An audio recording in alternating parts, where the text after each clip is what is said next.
This is not casual information. This is a divine alert. I need you to hear this with clarity, not emotion, because what is happening right now is not hype, not exaggeration, and not a moment meant to entertain you. This is a warning wrapped in mercy. If this video has reached you at this exact time, it is not because you were scrolling aimlessly. It is because a movement has already been set in motion in the spirit, and your attention has been drawn here on purpose. Something big is already moving. Not coming someday. Not waiting for the right mood or moment. It has begun. And that matters, because when movement begins in the spirit, response becomes time-sensitive. God is not anxious. Heaven does not panic. But timing does matter when momentum is already building. That is why this moment carries weight. You are not being informed. You are being alerted.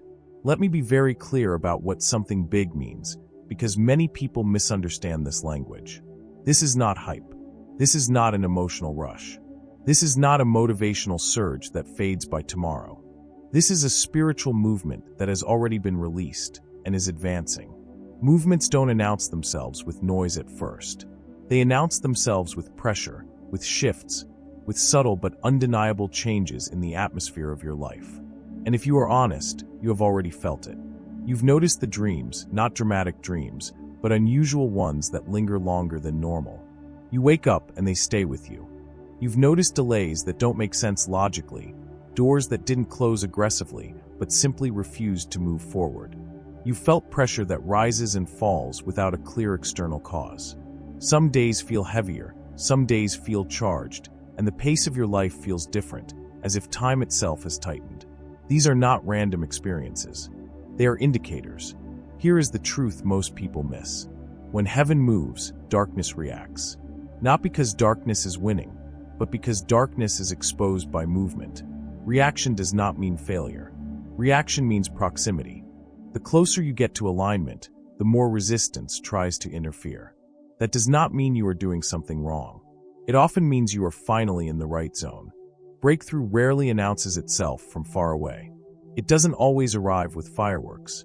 More often, it approaches quietly, building momentum beneath the surface while everything on the outside feels unstable. That is why so many people miss it. They are waiting for a dramatic sign while ignoring the subtle shift already happening. They think breakthrough will interrupt their life loudly, but in reality, it often passes through the unnoticed cracks of ordinary days. This is why scrolling past moments like this is not neutral. I'm not saying that to pressure you. I'm saying it to protect you. When movement has already begun, distraction becomes costly. You can be praying sincerely and still step right over the answer if your awareness is dulled. Many people don't miss what God is doing because they rejected Him. They miss it because they were preoccupied. They were waiting for later. They assumed they had time. This alert is not here to create fear. It is here to sharpen discernment. Something you have been asking for, maybe clarity, maybe direction, maybe restoration, maybe release, is not far away. It is approaching. And the question is not whether God is moving. The question is whether you are attentive enough to move with Him. Heaven is already in motion. That means alignment matters more now than it did before. Obedience matters more. Stillness matters more. Awareness matters more. When a train is standing still, you can walk slowly. When it starts moving, timing changes. This is one of those moments. The movement has started. So receive this line clearly and let it settle, not with emotion, but with understanding. This is time-sensitive not because God is anxious, but because movement has already begun. And what you do next determines whether you recognize it as it arrives or wonder later why it passed so quietly. Stay with me, because next we need to address something critical. If something big is already moving, why doesn't everyone receive it, even when they are in the same season? Here is where we need to clear a dangerous misunderstanding. What is spreading right now is real, but it is not automatic.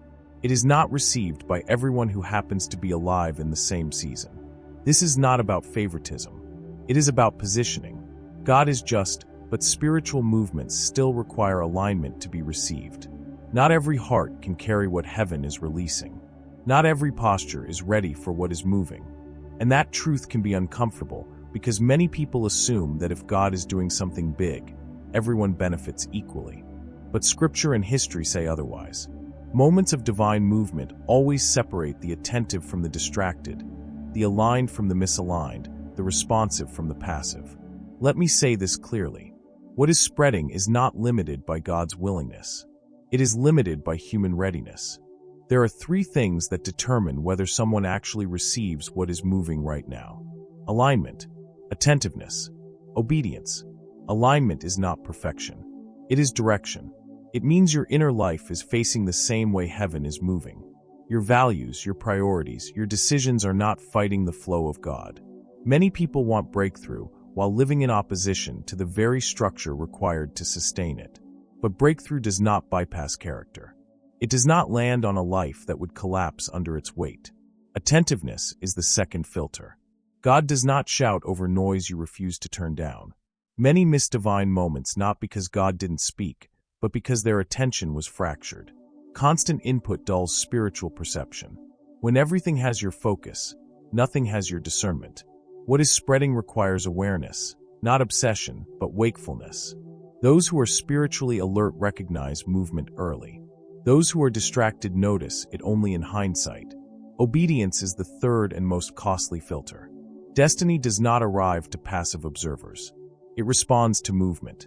God does not pour momentum into lives that refuse to move when instructed.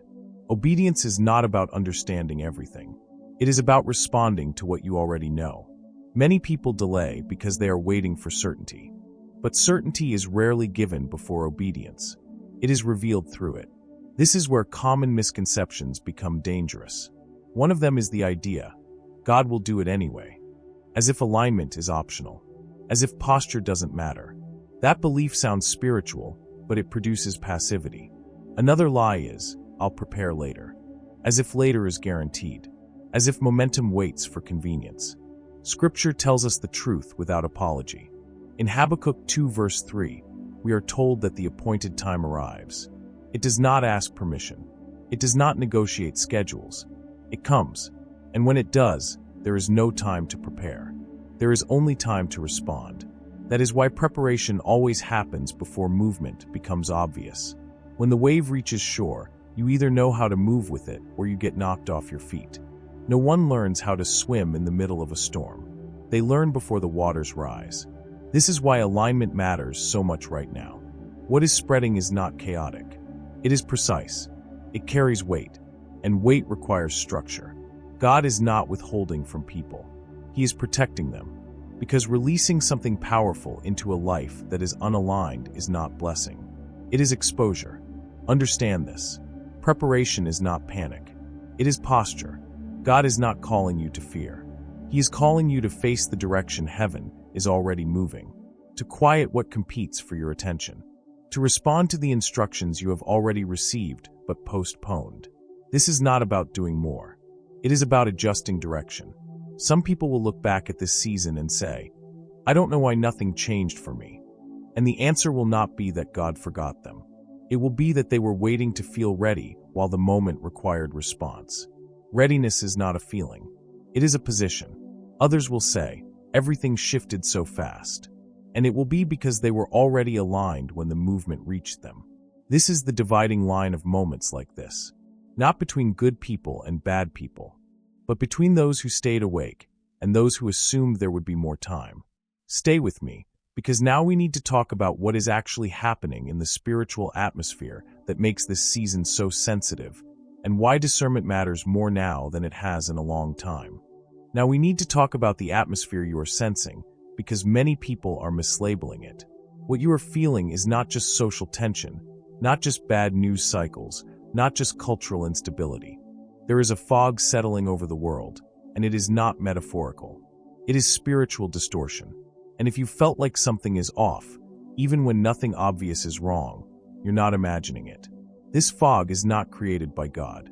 It is a byproduct of deception spreading faster than discernment. It blurs moral edges. It dulls spiritual sensitivity. It reshapes perception until truth starts feeling abrasive and compromise starts feeling reasonable. That is one of its clearest signs. When truth feels aggressive, when clarity feels extreme, when conviction feels uncomfortable enough to be avoided, distortion is already at work. Another sign is erosion of discernment. Not dramatic rebellion, just gradual dulling. People stop asking whether something is right and start asking whether it's convenient. They don't reject truth outright, they postpone it. They don't deny conviction, they soften it. Over time, fog doesn't make people evil. It makes them numb. Here is something important you need to hear. Awareness is not anxiety. Pressure is not breakdown. The fact that you feel alert, unsettled, or inwardly tense does not mean you are unstable. It often means you are awake. Anxiety panics without direction. Awareness senses without spiraling. Anxiety paralyzes. Awareness positions. If you were overwhelmed emotionally with no clarity, that would be different. But what many of you are feeling is not fear. It is readiness. Chosen ones feel this atmosphere more intensely for a reason. You were not designed to blend in. You were not called to adapt to distortion. You were called to pierce it. That is why environments others tolerate start to feel heavy to you. That is why conversations that used to feel normal now feel draining. That is why you feel friction where others feel comfort. You are not malfunctioning. You are responding correctly to an atmosphere that is misaligned. Scripture says, "Arise, shine, for your light has come, and the glory of the Lord rises upon you." That command in Isaiah 60 verse 1 was not given in calm times. It was spoken into darkness. Light is only commanded to rise when darkness is present. That means the fog you see is not a sign you are losing ground. It is evidence that illumination is required, and you are part of the response. Now let's clarify the idea of war, because this is where many people go to extremes. This is not about headlines, conspiracies, or constant fear. The real battle is quieter and more personal. It is a war for focus, for identity, and for obedience. If the enemy can keep you distracted, confused about who you are, or hesitant to obey what you already know, he doesn't need to do anything else. That is why distraction is such an effective weapon. It doesn't feel evil. It feels harmless. Endless noise, endless input, endless opinions, endless scrolling. None of it looks like an attack, but all of it fractures attention. And fractured attention weakens discernment. When you are mentally scattered, you are spiritually delayed. Identity is the second front of this war. If the enemy can get you to question whether you matter, whether your calling is real, whether your obedience makes any difference, momentum slows. Doubt doesn't always say, "God isn't real." Sometimes it says, "You're not important enough to matter." That lie is subtle, but it is lethal to purpose. Obedience is the third front. Not loud rebellion, but quiet hesitation. "I'll do it later. I need more confirmation. This isn't the right time." Many miss their moment not by refusing God, but by postponing Him. Delay looks reasonable, but it creates vulnerability. This is why pressure increases when you are near alignment. Pressure is not proof of weakness. Pressure is proof of value. The enemy does not waste effort on what poses no threat. If there is resistance, it means something in you carries weight. It means your obedience would shift something. It means your clarity would disrupt something. And that is why the fog feels thicker around you than around others. You are not under attack because you are failing. You are targeted because you matter. Your awakening is not about becoming louder or more extreme. It is about becoming clearer. Clear about who you are. Clear about what God has asked of you. Clear about what no longer aligns. Awakening doesn't make you arrogant. It makes you sober. It doesn't inflate ego. It sharpens responsibility. And here is the part many people don't expect. As you awaken, the fog doesn't immediately lift everywhere. It often thickens around the edges because clarity exposes contrast. Light makes darkness more visible before it pushes it back. That can feel uncomfortable, but it is not dangerous if you stay grounded. You are not meant to fight the fog by force. You overcome it by staying aligned, staying attentive, and staying obedient. Light does not argue with darkness. It simply shines. So if you've been feeling pressure, heightened awareness, or a sense that this season carries more weight than usual, do not label that as instability. It is formation. You are being positioned to see clearly while others drift, to stay awake while others numb out, to respond while others hesitate. And this brings us to the most important question of all. If something big is moving, if not everyone will receive it, and if the fog is thickening, what is your role in this moment? That is what we need to address next. Now we come to the most practical and grounding part of this message, Because when something significant is already in motion, your response matters more than your reaction. And let me say this clearly so there is no confusion. God is not asking you to chase signs. He is not asking you to panic. He is not asking you to dramatize what is happening or turn this season into something mystical and unstable. That is not how God prepares people. He prepares them through clarity, not chaos. What God is looking for right now is far simpler and far more demanding at the same time. He is looking for stillness, alignment, and clean obedience. Stillness so you can hear without interference. Alignment so your inner posture matches His direction. Obedience that is quiet, consistent, and uncompromised. The enemy understands this, which is why his strategy in moments like this almost never looks aggressive.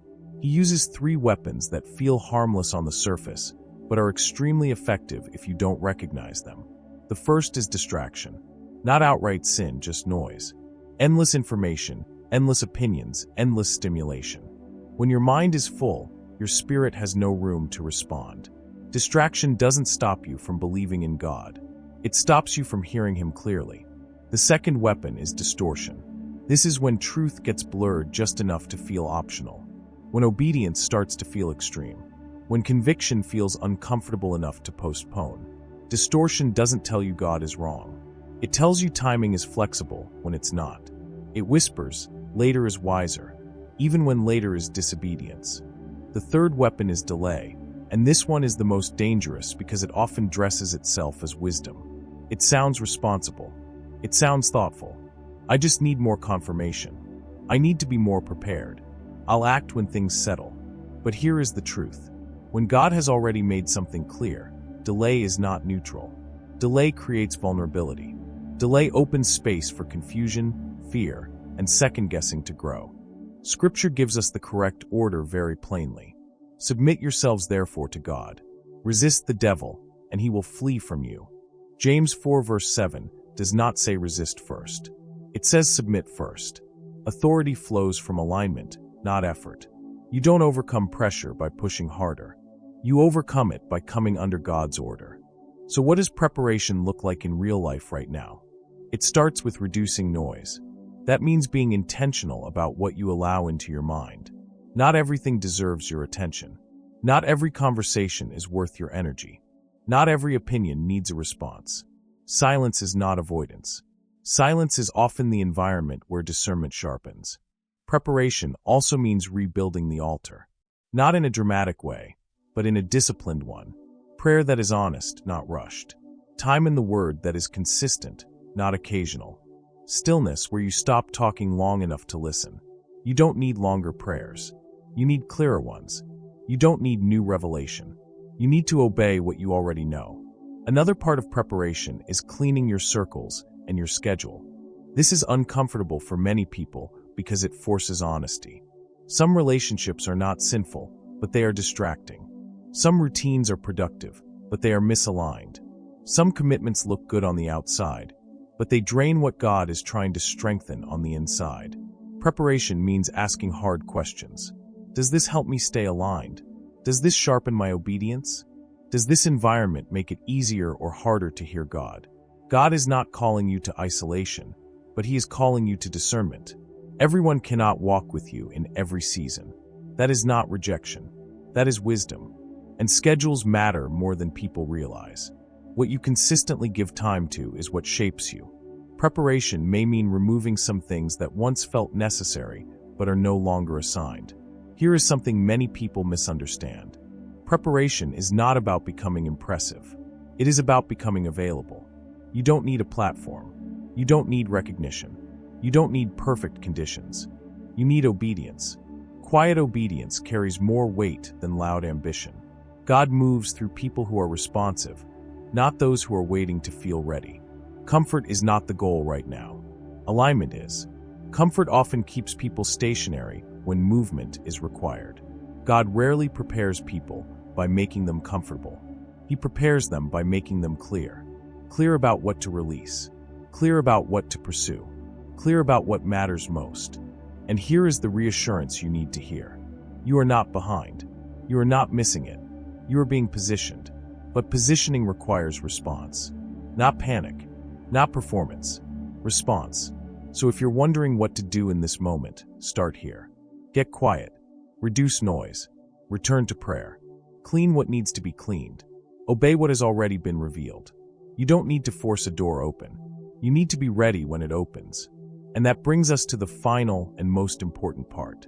Because how you respond now doesn't just affect this season. It shapes the direction of what comes next. Let's seal this moment clearly, calmly, and without fear. What is spreading right now is real. It is not imagination. It is not hype. It is not emotional momentum. Something has already been released, and you are sensing it because you are close enough to feel the movement. Heaven does not stir hearts without intention. When God initiates motion, it is because alignment is possible and response is required. Here is the first truth to hold firmly. What is spreading is real, but it will not wait forever. This does not mean God is harsh or impatient. It means timing matters. Seasons move forward whether people are ready or not. That is why delay is often more dangerous than fear. Fear at least acknowledges the moment. Delay numbs it. Delay convinces you that you can respond later without consequence. But many opportunities are lost not because people were afraid, but because they stayed comfortable too long. Here is the second truth. Delay is not denial, and wilderness is not punishment. Some of you have been interpreting waiting as rejection and pressure as proof that something is wrong. But Scripture corrects that thinking. Let us not grow weary in doing good, for in due season we will reap if we do not give up. Galatians 6 verse 9 does not say the harvest comes to those who feel ready. It comes to those who remain aligned and responsive. Due season is not random. It is appointed. The third truth is this. Obedience positions you for protection. Not perfection. Not performance. Obedience. When you move with God's instruction, even when it costs comfort, you step under covering. You don't need to see the whole picture. You only need to honor the next step. God protects what He directs. If this message has been confirming what your spirit already knew, don't dismiss it. Agreement matters. Response matters. And community matters. If your heart is aligned with this word, you can mark that alignment now. Like this message as a simple act of agreement. Subscribe so you stay connected and don't walk this season alone. And if you're ready to move with clarity instead of comfort, type 99 in the comments, not as superstition, but as a declaration, I'm ready. And for those who choose to give or partner with this work, do so freely without pressure. Partnership is about alignment, not obligation. Let this be the final seal. Something big is reaching you. Don't miss it by staying comfortable.